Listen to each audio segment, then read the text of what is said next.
Hello friends, आप सभी को नमस्कार। मैं हितेश कुमार एक बार फिर से आप सभी का ज्ञान कोश यूट्यूब चैनल में स्वागत करता हूं।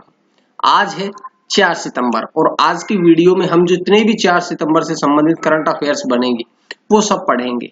इसका पीडीएफ आप लोग ज्ञान कोश यूट्यूब चैनल के डिस्क्रिप्शन से ले सकते हैं या ज्ञान कोश नाम से ही टेलीग्राम चैनल है और फेसबुक पेज है। जिन दोनों का टेलीग्राम चैनल और फेसबुक पेज का लिंक मैं डिस्क्रिप्शन में डाल दूंगा, आप लोग डाउनलोड कर लीजिएगा। आप लोग वहां से भी इसके पीडीएफ को डाउनलोड कर सकते हैं। चलिए शुरू करते हैं आज के कुछ महत्वपूर्ण करंट अफेयर्स। सबसे पहला प्रश्न, सार्वजनिक वितरण प्रणाली के एकीकृत प्रबंधन पर one nation one ration card योजना में शामिल किया गया है। तो जैसा कि आप सभी को पता है, देश में एक स्कीम चलाई गई थी जिसका नाम है one nation one ration card योजना। ये पहले चलाई जा चुकी है, जिसमें बहुत से केंद्र शासित प्रदेशों को और लगभग राज्यों को शामिल किया जा चुका है, लेकिन बहुत से ऐसे भी हैं जिनको शामिल नहीं किया गया है। तो जो शामिल नहीं है उनमें से अभी केंद्र शासित प्रदेश लद्दाख और लक्षद्वीप दोनों को अब शामिल कर लिया गया है। अर्थात अब लक्षद्वीप और लद्दाख दोनों को शामिल करने के पश्चात देश में कुल 26 राज्य और केंद्र शासित इस योजना से जुड़ चुके हैं, और जो नहीं जुड़े हैं अब ऐसा भी इस योजना का लक्ष्य निर्धारित किया गया है कि आगामी मार्च 2021 तक, अर्थात आगामी 6-7 महीनों में ही देश के बचे हुए राज्य और केंद्र शासित प्रदेशों को भी इस योजना के तहत शामिल किया जा सके। तो अब ये लद्दाख और लक्षद्वीप में दोनों शामिल किए हैं। तो सबसे पहले हम बढ़ते हैं लक्षद्वीप की तरफ। लक्षद्वीप की अगर हम राजधानी की बात करें तो लक्षद्वीप की राजधानी है कवारत्ती और इसके प्रशासक है दिनेश्वर शर्मा। ध्यान रखिएगा, दिनेश्वर शर्मा इसके प्रशासक है और कवारत्ती इसकी राजधानी है। अब लद्दाख की तरफ चलिए। लद्दाख के लेफ्टिनेंट गवर्नर कौन है? राधाकृष्ण माथुर, और कैपिटल है लेह और कारगिल। तो ये सारी जानकारी इस प्रश्न से मिली है। उसके बाद हम बढ़ते हैं अगले प्रश्न की तरफ।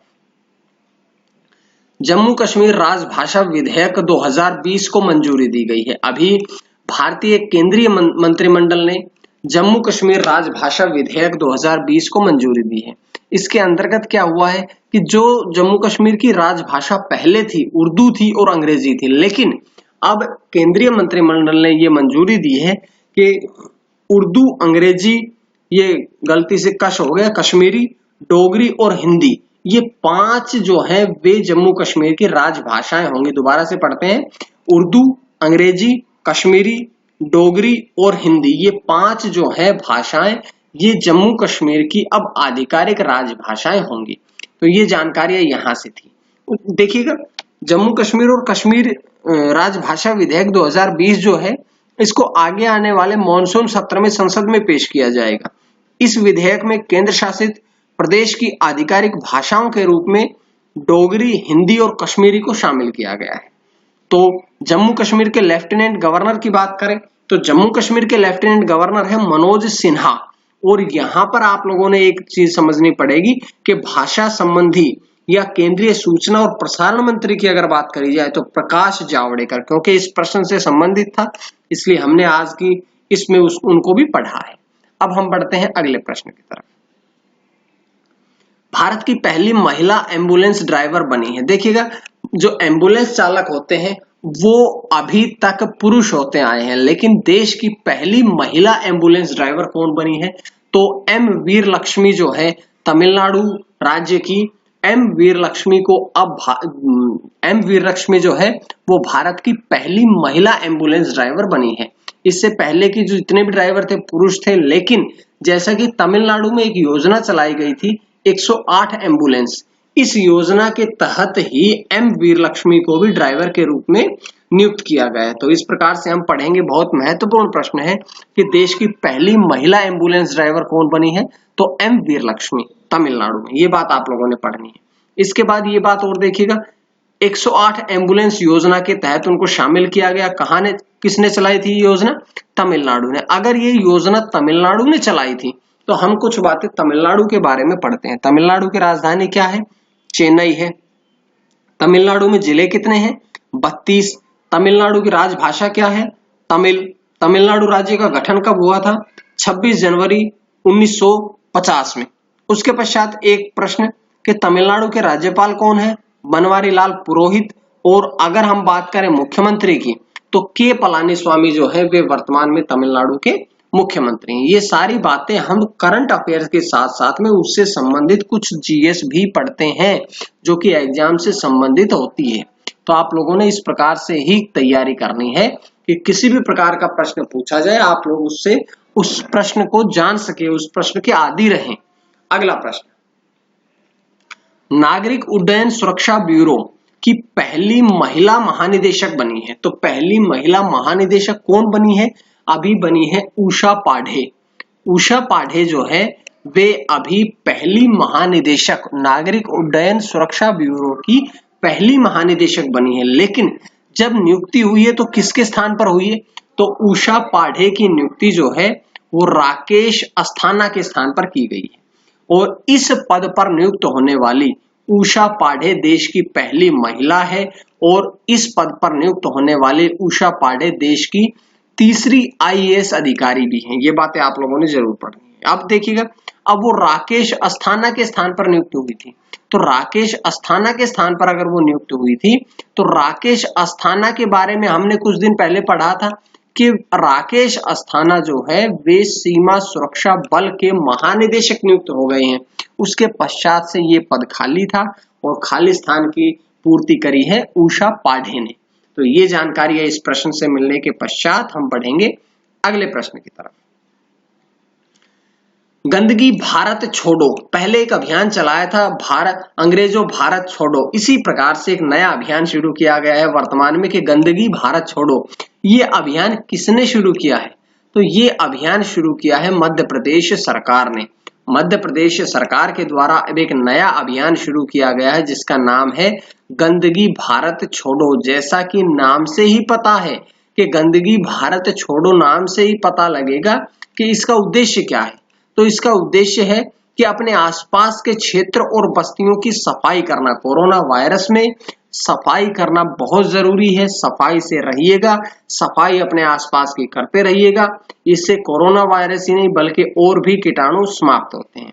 तो इस उद्देश्य से मध्य प्रदेश सरकार ने गंदगी भारत छोड़ो नामक अभियान शुरू किया है। अब ये अभियान जो है वो मध्य प्रदेश सरकार के द्वारा शुरू किया गया है। तो मध्य प्रदेश सरकार के द्वारा शुरू किया गया है तो मध्य प्रदेश के बारे में हम कुछ बातें पढ़ते हैं। मध्य प्रदेश की राजधानी कहाँ है? भोपाल में। मध्य प्रदेश में जिले कितने हैं? 55। मध्य प्रदेश की राजभाषा क्या है? हिंदी, सिंधी और बुंदेली। मध्य प्रदेश राज्य का गठन कब हुआ था? 1 नवंबर 1956 को। मध्य प्रदेश की राज्यपाल कौन है? आनंदीबेन पटेल। और मुख्यमंत्री की अगर हम बात करें तो शिवराज सिंह चौहान जो कि भाजपा पार्टी के हैं, वे यहाँ के मुख्यमंत्री हैं। उसके बाद अगला प्रश्न, मिंत्रा एक मोबाइल ऐप है, आप सभी को पता है, जो कि फैशन मार्केट प्लेस है। मिंत्रा की नई ब्रांड एम्बेसडर नियुक्त की गई है। तो मिंत्रा की नई ब्रांड एम्बेसडर कौन बनी है? अभी फिल्म अभिनेत्री कियारा आडवाणी। कियारा आडवाणी को अब मिंत्रा की नई ब्रांड एम्बेसडर नियुक्त किया गया है।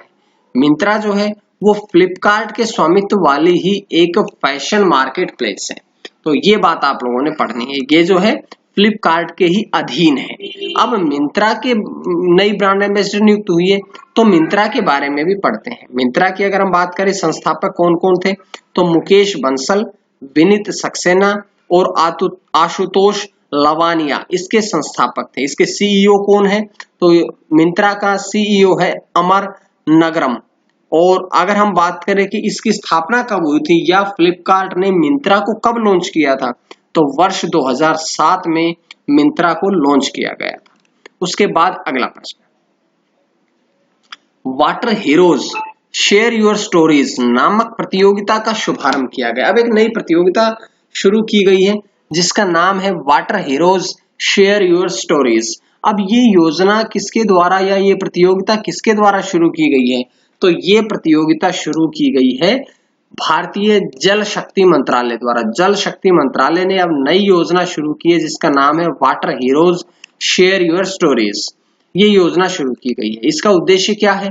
तो इसका उद्देश्य है कि जल संरक्षण के सर्वोत्तम प्रयास ढूंढने। सबसे पहले तो क्योंकि प्रतियोगिता है तो हर व्यक्ति अपने अपने अनुभव बताएगा, हर व्यक्ति अपने अपने मानसिकता के आधार पर जल संरक्षण के प्रयासों को एकत्र करेगा, भेजेगा। तो इससे जल संरक्षण के जो प्रयास है वो अधिक से अधिक एकत्र होंगे, और अगर वो एकत्र हो गए तो उन्हें एक दूसरे तक पहुंचाना, इसका प्रसार करना भी इसका मुख्य उद्देश्य है।